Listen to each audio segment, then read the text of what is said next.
कितने मसीह ऐसे हैं जो परमेश्वर के राज्य में तो आ गए, मगर उनकी वास्तविकता आज भी डिफाइंड है उनके सेंसेस के द्वारा। या तो आप अपने सेंसेस से चल रहे हैं या आप परमेश्वर के वचन में जो उसने लिखा है उससे चल रहे हैं।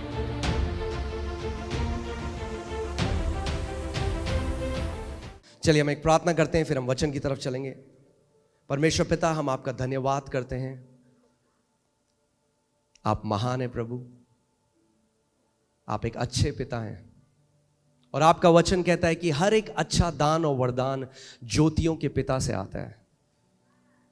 प्रभु, हम धन्यवाद करते हैं आपके लिखित वचन के लिए और हम धन्यवाद करते हैं आपकी उस महान पवित्र आत्मा के लिए जो सत्य का आत्मा है और हमें सारे सत्य में लिए चलता है। प्रभु, आज होने दे कि तेरे वचन का प्रकाशन तेरे लोगों के ऊपर प्रकट हो। प्रभु, होने दे कि आज वो उन बातों को देखें जो उन्होंने आज तक नहीं देखी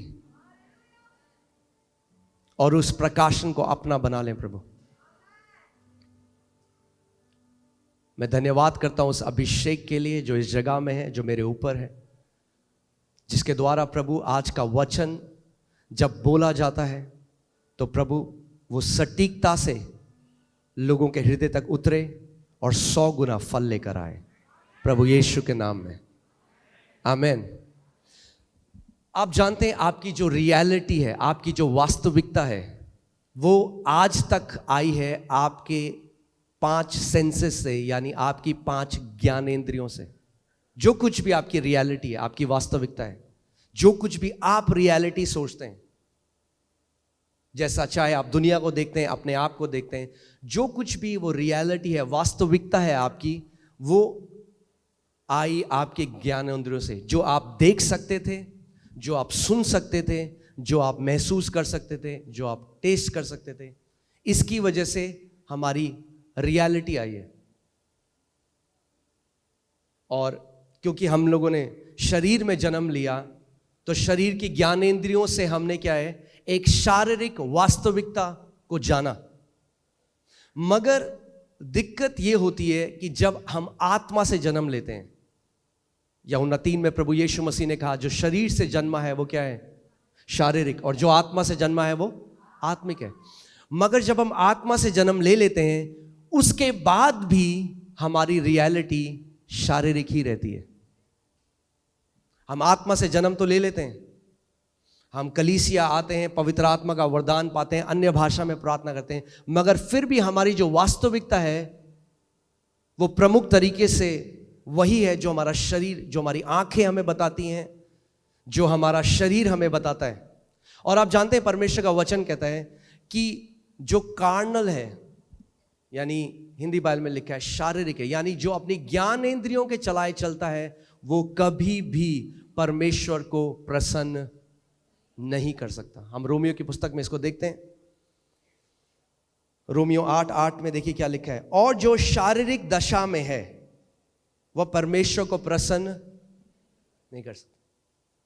यहां पे जो शब्द शारीरिक है और ऊपर जब आप देखेंगे इंग्लिश बाइबल में कार्नल लिखा है। कार्नल मतलब जो सेंसेस से चलता है, जो अपने ज्ञानेंद्रियों के चलाए चलता है। यानी अगर आप अपनी ज्ञानेंद्रियों के चलाए चलते हैं तो आप परमेश्वर को प्रसन्न नहीं कर सकते। जितना मर्जी उपवास रखना है रख लो, जितनी मर्जी प्रार्थना करनी है कर लो, मगर अगर शरीर की ज्ञानेंद्रियों के द्वारा चलोगे तो परमेश्वर को प्रसन्न नहीं कर सकते। कितने लोगों को मेरी बात समझ आ रही है? तो हम जीते कैसे हैं? आप कैसे जी रहे हैं? हम लोग जी कैसे रहे हैं? हम लोग ज्ञानेंद्रियों के द्वारा जी रहे हैं। आप कार चला के आए, कैसे चला के आए? आंखों से आपने देखा आगे गाड़ी है, ब्रेक मारा। जो जी रहे हैं हम, खाना बना उसमें नमक तेज है, कैसे पता आपको? आपने देखा किचन में नमक तेज डाला किसी ने? नहीं, आपकी जीभ ने आपको बताया। आपके घर के ऊपर से एक प्लेन गया, उसकी आवाज आई, आपने देखा प्लेन गया? नहीं, आवाज ने आपको बता दिया एक प्लेन गया। जो हमारी रियलिटी है वो हमारी 5 ज्ञानेंद्रियों से आ रही है। तो इस पृथ्वी में जीने के लिए हमें ज्ञानेंद्रिय की जरूरत है, मगर आप आत्मा भी हैं। उस आत्मिक जगह में आप ज्ञानेंद्रियों के द्वारा नहीं चल सकते। अगर आप ज्ञानेंद्रियों के द्वारा परमेश्वर के राज्य को समझने की कोशिश करोगे, आप कभी नहीं समझ सकते। उसके लिए परमेश्वर ने आपको एक छठी ज्ञानेंद्रियां दी हैं, जिसको सिक्स्थ सेंस बोलते हैं, और वो है विश्वास। Faith is the sixth sense. विश्वास वो छठवीं इंद्री है जिसके द्वारा आप अनदेखी चीजों को देख सकते हैं, अनसुनी चीजों को सुन सकते हैं, जो यहां पर है ही नहीं उनको छू सकते हैं।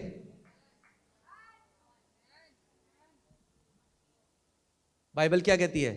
इब्रानी 11, विश्वास अनदेखी वस्तुओं का निश्चय है। विश्वास क्या है? विश्वास एक सिक्स्थ सेंस है, वो आत्मा का सेंस है, आपका आत्मा की ज्ञानेंद्रिय है। क्योंकि विश्वास कैसे आता है? याद है आपको? परमेश्वर ने हमें क्या दिया है? विश्वास का आत्मा। विश्वास शारीरिक नहीं है, विश्वास आत्मिक है, आत्मा से आता है।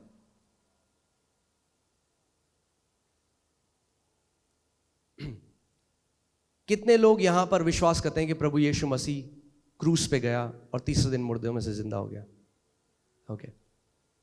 कितने लोगों ने देखा उसको जाते हुए क्रूस में? नहीं देखा आपने? कितने लोग यहां मानते हैं कि उनका नाम जीवन की पुस्तक में लिखा गया? अपना हाथ को दिखाइए। क्या पढ़ा है आपने अपना नाम जीवन की पुस्तक में? आप समझ रहे हैं मैं क्या कह रहा हूं?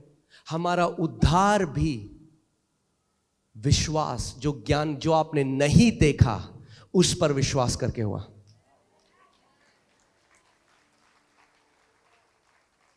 और कई मसीह लोग क्या गलती करते हैं? उद्धार तो पा लेते हैं ऐसे, मगर फिर जब प्रभु में आते हैं तो फिर से शारीरिक चाल चलने लग जाते हैं, शारीरिक ज्ञानेंद्रियों के द्वारा चलने लग जाते हैं। देखिए यूहन्ना 20:24 से 25 हम पढ़ते हैं। थोमा एक ऐसा चेला था परमेश्वर का, और मैं चाहता हूं आप इस बात को समझें। इसमें लिखा है, परंतु 12 में से एक अर्थात थोमा, जो दिदुमुस कहलाता है, जब यीशु आया तो उसके साथ ना था।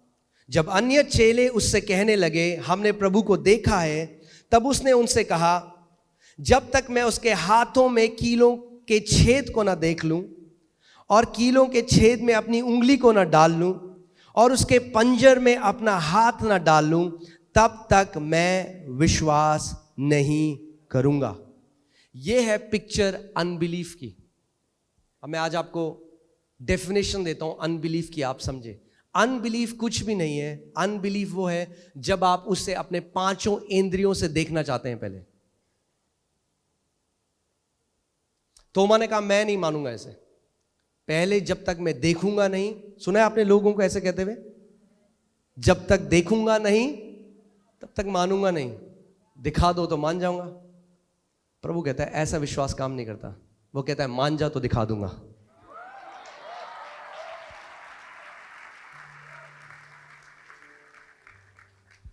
विश्वास, फेथ कैन ट्रांसेंड टाइम। विश्वास जो है, ये जो आपकी ज्ञानेंद्रिय है, ये समय में पीछे जा सकता है।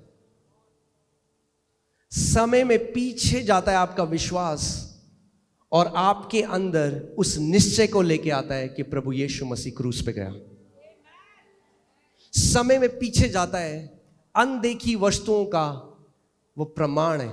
आपको प्रमाण देता है कि प्रभु यीशु मसीह क्रूस में गया। आपको प्रमाण देता है कि वो तीसरे दिन मुर्दों में से जी उठा। आपको प्रमाण देता है। परमेश्वर का वचन हमें एक कहानी बताता है, नंबर्स गिनती की किताब 13 में, और बाइबल बताती है कि परमेश्वर ने पहले से इजरायलियों को कहा कि मैंने तुम्हें कनान का वो देश दे दिया है, मैं दे चुका हूं। ध्यान से सुनिएगा इस बात को। इसीलिए परमेश्वर की वास्तविकता और हमारी वास्तविकता अलग है। और अगर आप चाहते हैं कि आपके साथ वो हो जो परमेश्वर चाहता है, तो अपनी वास्तविकता को परमेश्वर की वास्तविकता के अधीन ले आइए।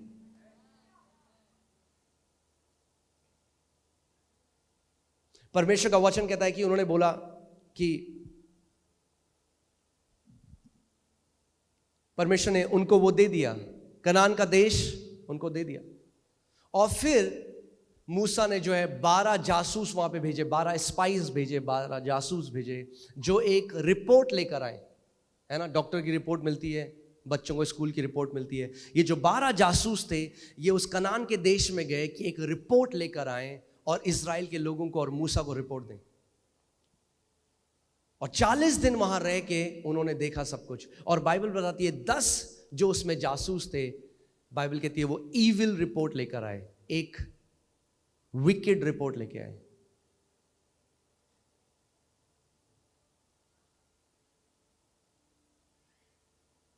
और परमेश्वर उनसे नाखुश हुआ।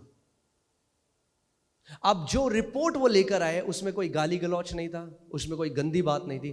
फिर परमेश्वर उसको ईविल रिपोर्ट क्यों कह रहा है, या हिंदी में क्या बोलेंगे इसको, दुष्ट, एक दुष्ट रिपोर्ट लेके आए। तो नकारात्मक नहीं, वो दुष्ट है। परमेश्वर की नजर में वो दुष्ट रिपोर्ट थी, वो ईविल रिपोर्ट थी। जबकि उन्होंने कुछ भी ऐसा गलत नहीं बोला, पर उनकी रिपोर्ट किस पे थी, अपनी ज्ञानेंद्रियों में। उन्होंने कहा ये जो दानव है वहां पर इतने लंबे और चौड़े हैं, हम तो इनके सामने टिड्डी जैसे हैं। वो भूल गए परमेश्वर ने क्या कहा था। वो अपनी ज्ञानेंद्रियों की तरह चलने लग गए। और जब वापस आए तो एक ईविल रिपोर्ट दी। और बाइबल कहती है परमेश्वर बहुत अप्रसन्न हुआ उनसे। वो गए और जब उन्होंने ईविल रिपोर्ट दी, पूरे इजराइलियों ने उनकी रिपोर्ट पे विश्वास किया। अब ध्यान से सुनिएगा, हर एक व्यक्ति जो शारीरिक है नेगेटिव रिपोर्ट जल्दी मानता है पॉजिटिव रिपोर्ट के। एक कहावत है इंग्लिश में, उसमें लिखा है जब सत्य जो है कपड़े ही बदल रहा हो जाने के लिए, जो झूठी खबर है वो पूरी दुनिया घूम के आ जाती है।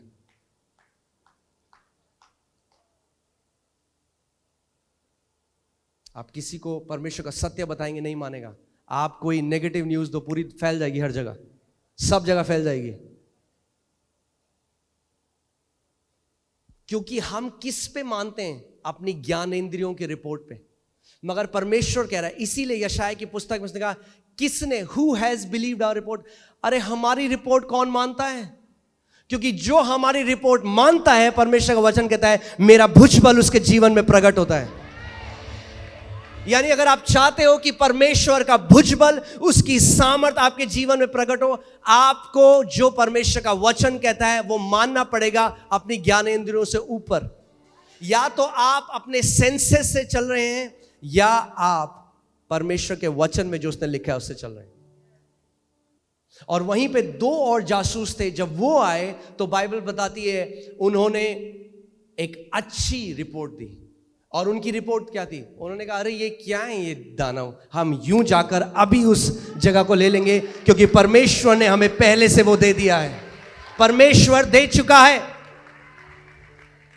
परमेश्वर दे चुका है। परमेश्वर को देने की जरूरत नहीं है, हमें लेने की जरूरत है। परमेश्वर अपनी वास्तविकता में आपको चंगा कर चुका है। अगर अब आप प्रार्थना करें प्रभु मुझे चंगा कब करेगा, तो आप ज्ञानेंद्रियों की तरह चलाए चल रहे हैं। और वैसा अविश्वास परमेश्वर को प्रसन्न नहीं करता। 2 कुरिन्थियों 5:7 में लिखा है क्योंकि हम आंखों देखी बातों पर नहीं बल्कि विश्वास पर चलते हैं। आप जानते हैं विश्वास का सबसे बड़ा जो दुश्मन है वो आपके 5 सेंसेस हैं, आपकी 5 ज्ञानेंद्रियां हैं। किसी का शरीर है, उसमें एक ग्रोथ हो गई, डॉक्टर ने कहा कैंसरस है। उसने वचन पढ़ा यशायाह 53:5 और उसमें लिखा है उसके कोड़े खाने से हम चंगे हो चुके हैं। ना वो मुंह से तो बोलते हैं कलीसिया में आके, मगर क्या है, एक लड़ाई है ज्ञानेंद्रियों में और विश्वास के बीच में। और जिसकी बात को वो मानेंगे वही जीतेगा। वैसे ही जैसे इजरायलियों ने 10 जो जासूस थे उनकी खबर मानी। अगर आप आज यहां पर आए हैं और डॉक्टर ने आपको एक नेगेटिव रिपोर्ट दी है, एक लड़ाई है 2 रिपोर्टों के बीच में, एक लड़ाई है। डॉक्टर की रिपोर्ट जो कहती है आपके पास कुछ ही महीने हैं जिंदा रहने के लिए, और परमेश्वर की रिपोर्ट जो कहता है उसने कोड़े खाए और उसके कोड़े खाने के द्वारा तुम चंगे हो चुके हो। और ये दोनों रिपोर्टें विपरीत हैं, एक दूसरे के बिल्कुल उल्टी बातें बोलती हैं। डॉक्टर की रिपोर्ट जो कह रही है वो झूठ नहीं बोल रहा, उसने चेक किया आपका ब्लड, माइक्रोस्कोप के अंदर देखा उसको, मगर वो रिपोर्ट कैसे आई? ज्ञानेंद्रियों के द्वारा। मगर इस आयाम में ऊपर एक आयाम है जो यहां को चीजों को बदल सकता है, और वहां के आयाम की एक रिपोर्ट कहती है कि जब तू पैदा भी नहीं हुआ था तो मैंने तेरे लिए कोड़े खाए ताकि मेरे कोड़े खाने के द्वारा तू चंगा हो गया है। अब प्रभु कहता है तेरे ऊपर है, तू किस बात पे विश्वास करेगा? जो तेरी ज्ञानेंद्रियां तेरे को कहती हैं, दिल्ली का बेस्ट डॉक्टर कहता है, या मेरा वचन जो तेरे को कहता है? हर समय हमारे पास एक चॉइस है, निर्णय करना है कि हम शारीरिक जो हमारी आंखों ने देखा, जो कानों ने सुना, क्या हम उस पर विश्वास करेंगे, या जो परमेश्वर के वचन बोलता है उस पर विश्वास करेंगे। इसीलिए बाइबल कहती है शरीर पर मन लगाना मृत्यु को लेकर आता है। कहते कहां किया प्रभु ने हमें? अगर प्रभु ने किया होता तो ट्यूमर क्यों है? सो हम सत्य को कैसे आंक रहे हैं? अपनी ज्ञान इंद्रियों के द्वारा।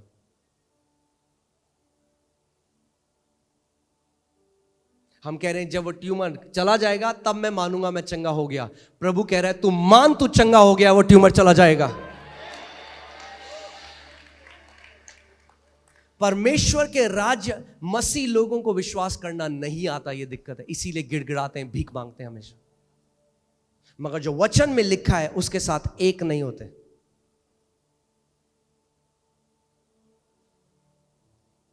उसका वचन कहता है believe and you will see the glory of God. मान ले, प्रतीति कर ले जो मैं कहता हूं, और तू मेरी महिमा को देखेगा।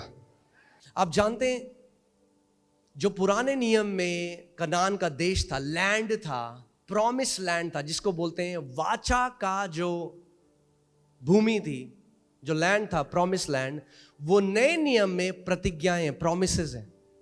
और जैसे वहां पर दानव खड़े थे जो उनको चैलेंज करते थे कि तुम नहीं ले सकते इसको, आज जो परमेश्वर ने प्रतिज्ञाएं करी हैं, दानव खड़े हैं। आपकी ज्ञान इंद्रियों को यूज करता है शैतान। आप कलीसिया में आते हो, कहते प्रभु तेरे कोड़े खाने से मैं चंगा हो गया, फिर आप घर जाते हो, वो दर्द हुआ। आपकी ज्ञानेंद्र ने बोला कहां हुआ तो चंगा होता रहो, दर्द क्यों होता? उस टाइम में परमेश्वर कहता है अडिग रहे विश्वास में, अपने मुंह के अंगीकार को बदल मत। जब तू नहीं देखता चीजों को जल्दी से होते हुए, खड़ा रहे, स्टैंड एंड विथस्टैंड, अडिग हो जा, और जो मैंने वचन को बोला है वो बोल, उसके अंगीकार को खो मत।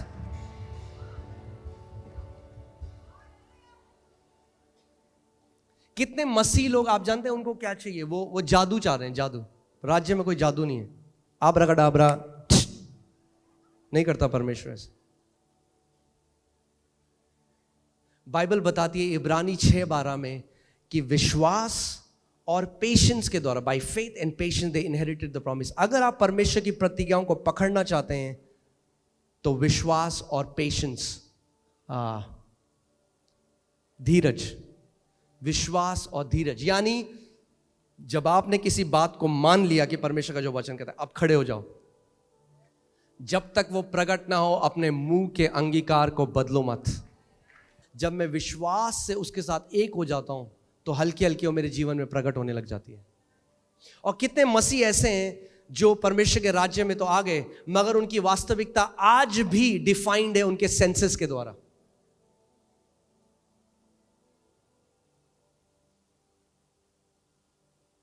आमीन। हम आंखों देखी बातों पर नहीं पर विश्वास पर चलते हैं, और यही किया इब्राहिम ने। इसीलिए वो विश्वास का पिता कहलाता है, यानी विश्वास का एग्जाम्पल कहलाता है। अगर आपको विश्वास सीखना है तो इब्राहिम से सीखिए। इसीलिए कई बार सबसे रिपोर्ट जो है, जो यहाँ पे डॉक्टर की रिपोर्ट है, जो पृथ्वी पे जो एक्सपर्ट की रिपोर्ट है, वो खड़ी हो जाती है एक जायंट की तरह, उस दानव की तरह जो आपको मॉक करती है, आपका मजाक उड़ाती है। कहाँ है तेरा प्रभु? तेरा प्रभु रिपोर्ट में तो यह है, रिपोर्ट तो कह रहा है भैया कैंसर बढ़ गया। कहाँ है तेरा प्रभु? मॉक करता है। उस टाइम में अगर आपको नहीं पता विश्वास में कैसे खड़ा होना है, तो आप मान लेंगे उस रिपोर्ट को।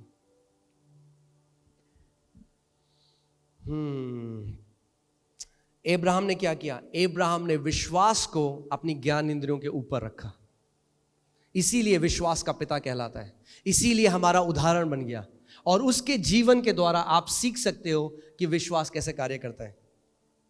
रोमियो 4:19 में लिखा है, वह जो 100 वर्ष का था अपने मरे हुए से शरीर और सारा के गर्भ की मरी हुई सी दशा जानकर भी विश्वास में निर्बल ना हुआ। इंग्लिश बाइबल ज्यादा अच्छा कहती है, वो कहती है he did not consider his own body, यानी उसने अपने शरीर पर ध्यान नहीं लगाया। शरीर के रूप से वो डेड था, इम्पॉसिबल था। जो प्रभु उससे कह रहा था शारीरिक तरीके से वो इम्पॉसिबल था। परमेश्वर ने कहा मैं तुझे जातियों का पिता बनाऊंगा। 100 साल का हो चुका है। अगर अपना शरीर से पूछे, शरीर क्या बन सकता हूं मैं पिता? शरीर कहेगा इम्पॉसिबल, तू नहीं बन सकता। पर शरीर से नहीं पूछा उसने, ये कह रही है बाइबल। उसने अपने शरीर से नहीं पूछा। कई बार प्रभु कहता है मैं तुझे ये बनाऊंगा या मैं तुझे ये मिनिस्ट्री दूंगा, ये बिजनेस। सो आप सबसे पहले बैंक अकाउंट को देते हैं। हाँ जी बैंक अकाउंट जी हो सकता है, बैंक भूल जा, नहीं हो सकता। आपका बैंक अकाउंट नहीं आपको बताएगा, आपका शरीर आपको नहीं बताएगा। हम क्या करते हैं, जो परमेश्वर हमें बोलता है उसके बाद हम उसे शारीरिक तरीके से टटोलते हैं, क्या ये चीज है संभव? और अगर शारीरिक रूप में आपको लगता है कि संभव है तो आप मान लेते हो। मगर परमेश्वर चाहता है कि जो उसने आपको बोला है आप अपनी ज्ञानेंद्रियों के ऊपर उसको रखें और उसको मान लें। तो आज मैं आपको रोमियो 4:20 लगाइए। अब्राहम एक तरीके से विश्वास में बलवंत हो गया और आप और मैं भी हो सकते हैं, और ना अविश्वासी होकर परमेश्वर की प्रतिज्ञा पर संदेह किया। बाइबल, इंग्लिश बाइबल कहती है he did not become weak in faith consider, यानी वो बाइबल कहती है कि वो विश्वास में कमजोर ना पड़ा अपने शारीरिक दशा को देखकर। आप कलीसिया आए, आपने कहा आज प्रभु मुझे चंगा करेगा, आपके लिए प्रतिज्ञा हुई, एक वचन निकला, आपने उसको ग्रहण किया, आप घर गए खुश हो गए, मैं चंगा हो गया हूं प्रभु। आप घर गए, फिर से वो दर्द आया और आप उस प्रतिज्ञा पे संदेह करने लगे। आपने कहा शायद प्रभु ने नहीं किया, शायद उस टाइम हो सकता है कि उस टाइम, लोग कहते हैं उस टाइम हमें आराम लगा था।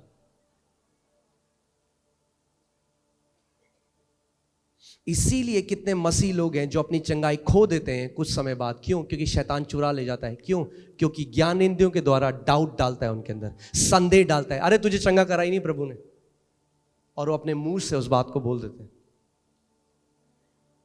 इसीलिए परमेश्वर का वचन कहता है कि थामे रहे जो मैंने तुझे दिया है, क्योंकि कोई है जो चुराना चाहता है उसे।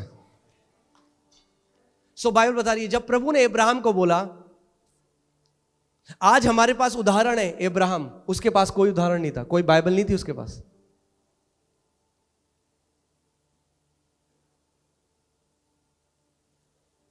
प्रभु ने कहा मैं तुझे जातियों का पिता बनाऊंगा। उसने क्या किया?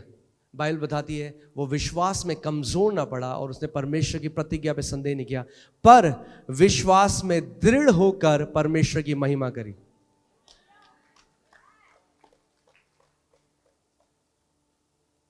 यानी जब परमेश्वर आपको कोई प्रतिज्ञा दे और आप घर जाएं और आपको वो ना दिखाई दे और शैतान डाउट डालने की कोशिश करे, अपना पूरा ध्यान उस समय प्रभु को लगाओ, बोलो प्रभु तू सच्चा है, तेरा वादा सच्चा है, तेरी प्रतिज्ञा सच्ची है। यीशु तूने कहा स्वर्ग और पृथ्वी टल जाएगा पर तेरे मुख से निकले हुए वचन का एक बिंदु भी ना टलेगा। अगर तूने कहा है प्रभु तो मैं इसको मानता हूं, तेरी सारी प्रतिज्ञा हां और आमीन के साथ पूरी होती है।